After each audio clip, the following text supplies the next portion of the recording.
Hello good morning friends, कैसे हो। और रीड अपना L1 का रिजल्ट आ गया 11 तारीख को। और जिसको हुआ उसको बहुत बहुत बहुत बधाई।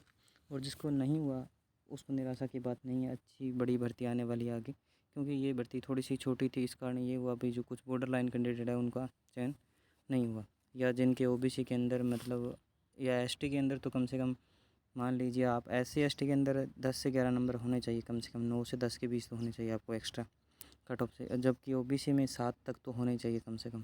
तो 7 तक नंबर है, उससे आगे तो थोड़ा सा रिस्क है, बस नीचे थोड़ा सा ठीक है, सेफ भी हो सकता है। बाकी हम एक थोड़ा सा अनुमान लगाते हैं भी रैंक का क्या सिस्टम रहता है इसमें, जो कितने पोस्ट होती हैं, कितने अकॉर्डिंग किस पोस्ट के अकॉर्डिंग कितनी कट ऑफ है, कौन सा कहाँ जा रहा है, कौन सी रैंक में जा रहा है, ये सारा थोड़ा सा विश्लेषण करेंगे। बाकी देश को दोस्तों जो परसेंट डिलीट हुए हैं वो हुए हैं बोर्ड की गलती से।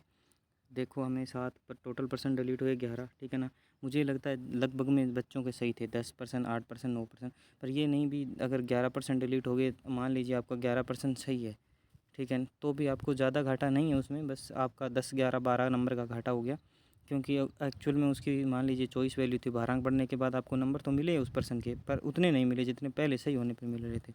अब सही होने पर मान लीजिए आपको 2 नंबर मिल रहे थे और टोटल 22 नंबर मिल रहे थे। अभी क्या हुआ कि उसको जैसे भरांक बढ़ा, तो उसकी वजह से क्या हुआ कि आपको ज़्यादा से ज़्यादा 10 या 11 नंबर मिले होंगे उस पर्सनों के, पर उन पर्सनों के आपको नंबर मिले, इस चिंता की बात नहीं है। पर कई बार होता है बोर्ड की, देखो अपनी गलती तो नहीं है इसमें, अपने अच्छा किया, ठीक है, पर बोर्ड की गलतियों की वजह से क्या बच्चों को भुगतना पड़ रहा है। एक छोटी सी गलती देखिए, एक्सपर्ट होते हैं 50 साल 40 साल जिनकी उम्र होती है, हर विषय के विशेषज्ञ होते हैं। मूर्ख है वो जो पेपर बना रहे हैं, उन्हें पता नहीं क्या सिस्टम है। बच्चों की ज़िंदगियों का सवाल है कि एक बच्चा कहाँ से कहाँ पहुँच गया। मान लीजिए किसी बच्चे का अंतिम अटेम्प्ट था, यानी उसने आगे तैयारी नहीं हो सकती उसका। मान लीजिए जो छोटे बच्चे हैं जिन्होंने फर्स्ट अटेम्प्ट दिया वो तो कर सकते हैं। कोई ऐसा बच्चा है जो थर्ड अटेम्प्ट में था या चौथे में था, अब उसकी कंडीशन ऐसी नहीं है कि वो आगे तैयारी कर सकता है, तो उसका तो जीवन बर्बाद हो गया। मान लीजिए 5 नंबर उसके कम हो गए या 2 नंबर कम हो गए, तो उसका तो जीवन गया ना। यानी उसकी आगे की जो, मान लीजिए अभी कोई लड़का है या लड़की 30-35 साल की एज में है, तो उससे आगे तैयारी नहीं हो सकती है, क्योंकि उसके बच्चे या रिस्पॉन्सिबिलिटी है वो भी बढ़ेगी, तो वो नहीं हो पाएगी उससे। अगर उसके मान लीजिए 5 नंबर भी कट ऑफ से ज़्यादा है, ठीक है, तो अब उसका थोड़ा सा संभावना कम है। क्योंकि फिर क्या होगा कि या पता है उसकी जो आगे का सिस्टम है, घर का, फैमिली का, नहीं, अलग अलग परिस्थिति होती है दोस्तों। एक बोर्ड की गलती की वजह से भुगतान देख लो कितने स्टूडेंटों को करना पड़ता है। बाकी निराश होने की बात नहीं है। अगर अभी भी एक सोच रहे हैं कि आगे भर्ती आएगी, पर आगे कब आएगी ये थोड़ा सा इश्यू रहेगा इसका भी। आगे मुझे तो लगता है 2027 के एंड तक तो होने वाली है, इससे पहले तो नहीं होगी। मान लीजिए 1.5 साल है आपके पास, अब 1.5 साल कितना लंबा समय होता है, देख लीजिए 18 महीने किस तरह निकालेंगे। और एक बार ये डिप्रेशन भी था, 5 महीने बोर्ड ने ये स्टार्ट किया भी मार्च से था। अगर मार्च में किसी बच्चों को क्लियर कर देते तो बच्चों के पास भर्तियाँ और थी, LDC थी वगैरह वगैरह, उसकी अच्छे से तैयारी कर लेते। तो बोर्ड ने क्या किया, बीच में फंसा के छोड़ दिया बच्चों को, मतलब ना तो इधर का ना इधर का, ठीक है, एक सस्पेंस दे दिया, आज आएगा रिजल्ट, कल आएगा, परसों आएगा।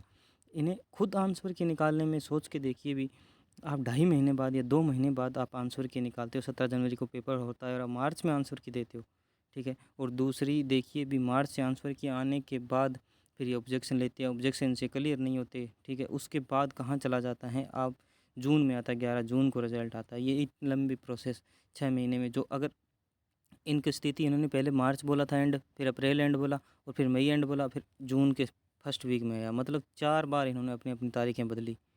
कभी तो इसका बोर्ड का सदस्य का देहांत हो गया, कभी कुछ बहाने, कभी कुछ बहाने। इसी वजह से क्या ये सिस्टम सारा डामाडोल हो गया, ठीक है ना। बाकी एक सोचने वाली बात है भी, बोर्ड बच्चों के साथ 2 तरह से व्यवहार किया इसने। पहली तो उन्होंने नंबर घटा के बच्चों को वैसे माइनस में कर दिया, डिमोलाइज़ कर दिया। दूसरा ये, वो बच्चों, उन्हें आस थी हाँ हमारा हो जाएगा अब की बार, तो उन्होंने क्या किया कि उनके सिस्टम ये है भी, उन्हें पीछे कर दिया इन्होंने। वो LDC की भी तैयारी नहीं कर रहे थे, क्योंकि पूरे दिन वो यूट्यूब वगैरह वगैरह इधर उधर सोर्स खंगालते, उनकी तैयारी नहीं हो पाई। इस वजह से वो दोनों साइड से रह गए। बच्ची बात, LDC की तैयारी नहीं हो पा रही उनसे, क्योंकि LDC के बाद अब जिसके कम नंबर थे उसे आस नहीं थी, वो पहले ही अपनी तैयारी कर चुका है। अब जिसका मान लीजिए जो बॉर्डर पे कैंडिडेट है, ठीक है ना, जिसका नहीं हुआ, यानी 1-2 नंबर ही फालतू है सिर्फ कट ऑफ से, उनका क्या होगा, ये सोचने वाली बात है भाई। वो अब 1 महीना बचा है, नहीं 20 दिन बचे LDC की, वो भी नहीं कर पाएगा तैयारी, और उधर की भी तैयारी नहीं कर पाएगा। मतलब एक दोनों मंझधार में बच्चों को फँसा दिया है, सोचने वाली बात है। अगर मार्च में इसका रिज़ल्ट निकाल देते या थोड़ा जल्दी करके कर देते तो इतनी लंबी प्रोसेस होती भी नहीं इसकी। बच्चे अपनी तैयारियों में चले जाते, व्यस्त हो जाते, भूल जाते इस चीज़ को। इन्होंने क्या जानबूझकर कर धीरे-धीरे इतना लंबा प्रोसेस चला दिया। अब इसकी वजह से एक लड़की थी, मेरे इंस्टाग्राम पे उसके टेलीग्राम पे बात हुई थी। वो बता रही थी उसने नाम बताया अपना, उसके 99 स्कोर था। और जभी उसका भी मैंने स्कोर चेक किया तो उसका स्कोर 84 आ रहा है, मतलब 84 के आसपास आ रहा है। मतलब वो एक बार तो है 2x में, ठीक है ना। पर उसे मुझे लगता है भी वो जनरल कैटेगरी से उसकी रैंक थोड़ी ज़्यादा है, मतलब वो 45-42 के आसपास उसकी रैंक चली गई ओबीसी के अंदर। तो उसकी संभावना थोड़ी सी कम हो गई या बॉर्डर पे लाइन पे है। अब ऐसे बच्चों के साथ जो 99 जोड़ रहे थे वो ऑफिशियल में, या 98 जोड़ रहे थे, 95 जोड़ रहे थे, वो देखो बच्चे कम हो गए हैं। और बाकी मेरा खुद का जो मैं आपको स्कोर बताऊं तो मेरा सिस्टम ये रहा था भी, मेरे ऑफिशियल की से शायद मैंने जोड़े थे 94 के आसपास सही थे मेरे, 94 पॉइंट कुछ से थे।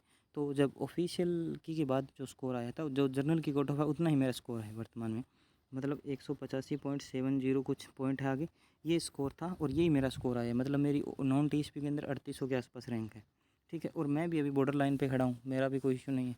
तो इसमें क्या हुआ कि जो डिलीट पर्सनों की संख्या थी वो अपने वाले में 11 पर्सनों की संख्या थी, डिलीट थे 11% थे। उसमें तो क्या मेरे जो 7 सही डिलीट हो गए, ठीक है ना, और 3 मेरे गलत डिलीट हो गए, एक मेरा नोट अटेंड डिलीट हो गया। तो मतलब मोटा मोटा माना जाए तो ये मुझे 1 नंबर का फ़ायदा हुआ है, एक क्वेश्चन का फ़ायदा हो गया। और ये 0.66 का ये फ़ायदा हो गया, मतलब ये 1 नंबर का फ़ायदा होगा बड़ा, ठीक है ना। यानी एक ये बच गया मेरा, एक और ये, यानी यहाँ से मुझे लगभग में भारांक बढ़ने से मान लीजिए आप 3 2, इन 2 नंबर ये मिल गए एक, यानी टोटल ऑल ओवर इन 3 पर्सनों का मुझे मान लीजिए आप 3 नंबर मिल गए बड़े, ठीक है। अब ये बचा 7, अब ये 7 गया, यानी 7 गया मतलब 14 गया, 14 की जगह मुझे कितने मिले, 7 मिले। यानी ऑल ओवर मेरा स्कोर तो थोड़ा सा 80 से कम था। तो मतलब भारांक बढ़ने की वजह से मुझे लगभग में इनमें 14 की जगह या 6 या 7 के बीच में स्कोर मिला है। अब मोटा मोटा मुझे 6 या 7 का घाटा हो गया। अब 6-7 का घाटा हो गया तो अब ये देखिए भी, ये मतलब मेरा वर्तमान में जो कट ऑफ से स्कोर है वो 7.5 एक्स्ट्रा है, ठीक है ना, ओबीसी के अंदर, ठीक है ना। अब 7 पॉइंट मेरा 7.1414 एक्स्ट्रा है, ठीक है ना। अब मान लीजिए मेरा जो 7% मुझे मतलब 7 डिलीट हुए, उनके मुझे 14 मिले थे, मिले मुझे लगभग में 6-7 है, यानी 8 नंबर बड़े मुझे घटा हो गया। तो उसके बाद मुझे लगभग में 15 नंबर थे। पर एक बात और बताऊँ क्या, अगर ये परसेंट डिलीट ना होते ना तो भी उसमें क्या रहता, अभी कट ऑफ थोड़ी हाई चली जाती और इससे ज़्यादा, ठीक है ना। ये निराश होने की बात नहीं है, अगर एक मान लीजिए 1% भी डिलीट नहीं होता ना तो ये स्कोर लगभग में ऑल ओवर इतना ही रहता बच्चों का। इसमें क्या हुआ है, जो कुछ एक कैंडिडेट है जिन्हें ज़्यादा घाटा हो गया, अब कुछ एक है जिसके ज़्यादा फ़ायदा हो गया, मतलब कोई कैंडिडेट है वर्तमान में आपके बराबर है या आपसे 1-2% कम भी है तो वो भी आपसे ऊपर जा सकता है। ऐसा बॉर्डर लाइन कैंडिडेट है ना, उनके साथ बहुत ज़्यादा रिस्क होता है, इस जो डिलीट वाले पर्सन है। अगर जो पास में होते हैं ना बच्चे, उनमें नहीं होता ये, मतलब दूर है, मान लीजिए आपके वर्तमान में नंबर ही बस एवरेज कट ऑफ गई है, उतने उतने हैं, फिर तो आपको कोई ज़्यादा घाटा या फ़ायदा नहीं होगा, ठीक है ना, वो तो आपके पहले ही है।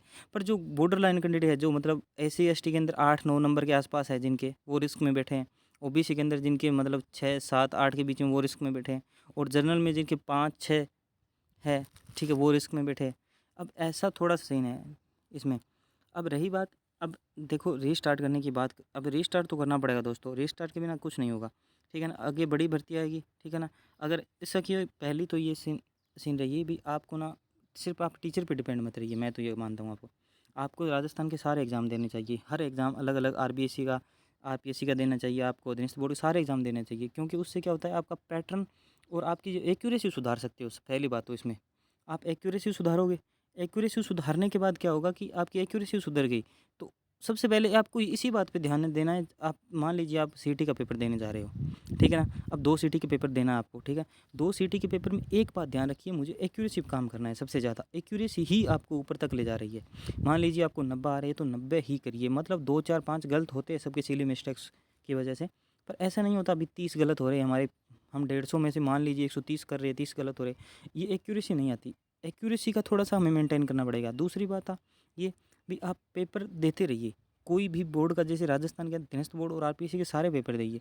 इसमें क्या होगा कि आपका पैटर्न पता चलेगा और सीक्वेंसली जो पेपर किस आधार पे पूछे जा रहे हैं वही है। मान लीजिए आपने एक पेपर दिया, उसमें 150% है, दूसरे दिन आप 150% याद कर लीजिए वो, या 2-3 बार में वो पूरा पेपर याद कर लीजिए। इन द फ्यूचर उनमें से एक भी पर्सन आ गया तो आपको कहाँ ले जाएगा, ये सोच के देखिए। एक पर्सन आपको बाहर और अंदर कर सकता है दोस्तों। तो जो पैटर्न, एक तो जो 25 के बाद पैटर्न चेंज हुआ ना, जो जमादार के बाद पैटर्न चेंज हुआ है, वो वो पैटर्न के जो सारे पर्सन है वो आप करिए पहले। तो सारे जो पर्सन पेपर है वो उठाइए, उनको थोड़ा सा ट्रायल लीजिए, उनको पेपर कीजिए आप सारे से पहले तो। दूसरी बात, आप सीटी की अच्छे से तैयारी करिए, क्योंकि अभी रीट आपका प्री पास है, कोई दिक्कत नहीं। अब रीट प्री की तो टेंशन है नहीं आपको, आपको मेंस की चिंता है। मेंस जिस दिन प्री की डेट आ जाने पता चल जाए ना, हाँ इस दिन रीट प्री है, तो उसी दिन से आप अपना सिस्टम गोल सेट कर लीजिए। उसके बाद आप कम से कम 6 महीने मान के चलिए। भी आज मान लीजिए रीट परी की डेट आ गई, भी रीट परी हमारा हो रहा है, भी एक फिक्स डेट आ गई, भी दिसंबर में हमारा रीट परी होगा, तभी आप मेंस की तैयारी चालू कीजिए। एक बार मत कीजिए। एक बार आप राजस्थान की जो ऑल ओवर एग्जाम है, अपना जो BSTC है, उसके अंदर क्या वेटेज रहता है जीके का, ठीक है ना। जीके का जो वेटेज है ना, आप उसको कंट्रोल कीजिए। मतलब अपने 90 क्वेश्चन जीके के आ रहे हैं, 90 क्वेश्चन, तो उस 90% पे काम कीजिए। उस 90% पे काम करोगे ना आप, तो उसमें क्या होगा, आपको राजस्थान जैसे सीटी की तैयारी करोगे आप, तो सीटी की तैयारी करोगे तो आपका BSTC का सारा सिलेबस उसके अंदर कवर हो रहा है, ठीक है ना। उसमें क्या एक साइकोलॉजी छोड़ेगी और सारी चीज़ सीटी के अंदर है, A to Z, ठीक है ना। एक तो उसमें, एक तो आपका सीटी छोड़ी, एक तो साइकोलॉजी नहीं आएगी, एक शिक्षण अभिरुचियाँ वो नहीं आएगी, बस ये 2 चीज़ें हैं। एक मतलब ये नहीं आ रही, बाकी हर चीज़ सीटी के अंदर आ रही है। आप सीटी की अभी तैयारी कीजिए। जिस दिन, अब मान लीजिए रीट का जिस दिन प्री डेट आ जाए, उसी दिन से आप तैयारी स्टार्ट कीजिए। पहली बात तो आपको 2 चीज़ें फॉलो करनी है। First of all, authentic source. आप क्या करते हैं, हम सब यही गलती करते हैं, कोचिंग वाले से साइकोलॉजी पढ़ते हैं, वो हमें सरल भाषा में साइकोलॉजी समझा देते हैं, हमें लगता है हाँ साइकोलॉजी हमें आने लगी। फिर क्या होता है, जब हम पेपर में जाते हैं तो वहाँ क्या होता है कि जो मतलब पेपर का सेटर होता है ना, वो थोड़ी सी लैंग्वेज टफ करने की वजह से क्या होता है, हम उस पर्सन को समझ नहीं पाते और हमसे छूट जाता है या पर्सन गलत हो जाता है। तो हम RBSC की जो 11वीं 12वीं की साइकोलॉजी पढ़ेंगे ना, उसमें क्या होगा, हमारा जो उसकी जो भाषा है ना, वह बहुत अच्छी भाषा है, यानी थोड़ी कठिन स्तर की भाषा है, पर हमें आ जाएगी वो भाषा ज़रूर, ठीक है। हमें अपनी पहली बात तो जो लैंग्वेज की बात होती है, क्योंकि साइकोलॉजी के पर्सन होते हैं, उनमें लैंग्वेज टफ़ की जा सकती है दोस्तों, और लैंग्वेज की वजह से आपको मारा जा सकता है। क्योंकि साइकोलॉजी के अंदर एक पर्सन है, हिंदी के अंदर उसके अलग अलग अर्थ होते हैं, मतलब अलग अलग शब्द होते हैं उसके लिए, बस इंग्लिश टर्म में एक ही होता है उसके लिए अर्थ, ठीक है ना। तो हिंदी में उस शब्द को कुछ भी कह सकते हैं, यानी साइकोलॉजी में 2-3 टर्म या 2-3 नाम होते हैं उस चीज़ के। तो इस वजह से क्या होता है, कई बार हम ऑथेंटिक सोर्स नहीं पढ़ते, इसकी वजह से गलती हो जाती है। और रही बात जीके के लिए, मैं आपको 2 बुक प्रेफर करूँगा, ठीक है ना। आप NCERT पढ़िए पहले तो, RBSC की जो बुक्स हैं अध्ययन की राजस्थान वाली, वो सारी की सारी पढ़िए। और एक सबसे अच्छी बुक मैं आपको बताता हूँ, विकास गुप्ता सर की बुक है, ठीक है ना। उसकी जियोग्राफी बुक और कल्चर की बुक और हिस्ट्री की बुक, वो 3 बुक है, अच्छी बुक है एकदम। विकास गुप्ता सर है जो सैरेमिक अकेडमी के टीचर हैं, उनकी बुक्स है खुद की, और मैंने उन बुक को एक्सपीरियंस भी किया है। लगभग में जियोग्राफी में से बहुत सारे पर्सन आ रहे हैं उन बुक से। आप या तो नाथ पब्लिकेशन की उठाइए या उनकी उठा, बाकी वो सैरेमिक अकेडमी वाली बुक है, मुझे तो लगता है दिस बेस्ट बुक है ये सबसे। बाकी आप क्या करते हैं भाई, एक दूसरा और क्या, बच्चे कंटेंट टेररिज्म का शिकार होते हैं। कंटेंट टेररिज्म मतलब क्या होता है कि बच्चे जब एग्ज़ाम का समय नज़दीक आता है ना, तो नई नई गाइडें उठा उठा कर पढ़ने लगते हैं। ये सबसे बड़ी गलती होती है बच्चों की। आप नई नई गाइडों पर मत रहिए भरोसे। आप क्या कीजिए, जो आपने जो शुरुआत से पढ़ रही है ना, वही पढ़िए। और दूसरा बात क्या कीजिए, रिवीजन पे फोकस ज़्यादा कीजिए, रिवीजन से ही आपको डिवीजन मिलेगा, मेरा तो ये मानना है। बाकी देखते हैं दोस्तों क्या होता है। बाकी हम रैंक का थोड़ा सा विश्लेषण करते हैं इसमें, मैं आपको थोड़ा सा एक ब्रीफ में थोड़ा बता देता हूँ अभी। इसके अंदर जो ये पोस्ट है ना, इसमें पोस्टों का थोड़ा सा गणित देखते हैं इसमें। तो इसमें हम UR की देखते हैं सबसे पहले। भी UR की जो ओपन पोस्ट है वो 1571 है, ठीक है ना। उसमें ये 449 महिला आ गई और विधवा आ गई और परित्यक्ता है, मतलब ठीक है। अब इसमें क्या होगा, जो 1 से 1500 तक बच्चे हैं ना, 1571 तक, वो सारे UR के अंदर जाएंगे। उसमें चाहे लड़का हो, चाहे लड़की हो, चाहे कोई हो, मतलब ये UR में जाएगा। अब इनमें क्या रेशो रहता है, भी इनमें OBC के बच्चे ज़्यादा रहते हैं। अब 1571 में लगभग 1050 बच्चे OBC के हैं, ठीक है ना। इसमें ये हुआ कि 1050 सीटें OBC की बच गई, मतलब 1050 बच्चे OBC से बाहर निकल गए, ठीक है ना। अब उसके बाद क्या होगा, अब ये UR की सीटें 1571 सामान्य पूरी कर दी, इसमें लड़कियां लड़के दोनों होंगे, ठीक है, ये बात ध्यान रखना आप, ठीक है ना। और उसके बाद क्या होगा भाई, ये जो सामान्य की महिलाओं की सीट है, मतलब उसमें ये सामान्य महिलाओं की सीट है 449। उसके बाद नंबर लगेगा उन महिलाओं का, फिर क्या होगी, 449 महिलाएं ली जाएगी सामान्य से, ठीक है ना। जो सामान्य महिला 449 ली जाएगी, ठीक है ना। और उन महिलाओं को फिर सेलेक्ट किया जाएगा। उसके बाद जो मतलब ये फिर विधवा होगी, ठीक है ना। यानी सामान्य से जो जो होगा ना उसको, ये अब इसमें एक सिस्टम हो रहा है, एक बताता हूँ। जो मतलब एक सेकंड, कहाँ, अब ये जो सिस्टम है ना इसमें, एक सेकेंड, अब ये जो सिस्टम है इसमें, अब मान लीजिए कोई लड़की है जो विधवा है या डाइवोर्सी है, कुछ भी है, मतलब या परीक्षा के, उसमें क्या होगा, 1571 तक रैंक आएगा ना, तो वो अपनी कैटेगरी में ना जाके इस कैटेगरी में जाएगी, मतलब इसमें सामान्य के अंदर जाएगी, ठीक है ना। अब 1571 तक सामान्य लड़का लड़की कोई हो वो सेम होगा, उसमें कट ऑफ का कोई इशू नहीं रहता। 1571 तक कोई भी लड़का या लड़की आएगा वो सब यूआर में जाएंगे। उसके बाद बची महिलाएं, उसके बाद 449 महिलाएं निकाली जाएगी यूआर की, और फिर क्या विधवा का नंबर लगा, मतलब इस हिसाब से सीक्वेंसली चलता है। उसके बाद जो बच्चे बचेंगे ना, मतलब यूआर सीटों के भरने के बाद जो बच्चे बचेंगे ना, वो फिर अपनी अपनी कैटेगरी में चले जाएंगे, चाहे एससी का एससी में चला जाएगा, ओबीसी का ओबीसी में, एसटी का एससी में, ये हिसाब से चले जाएंगे।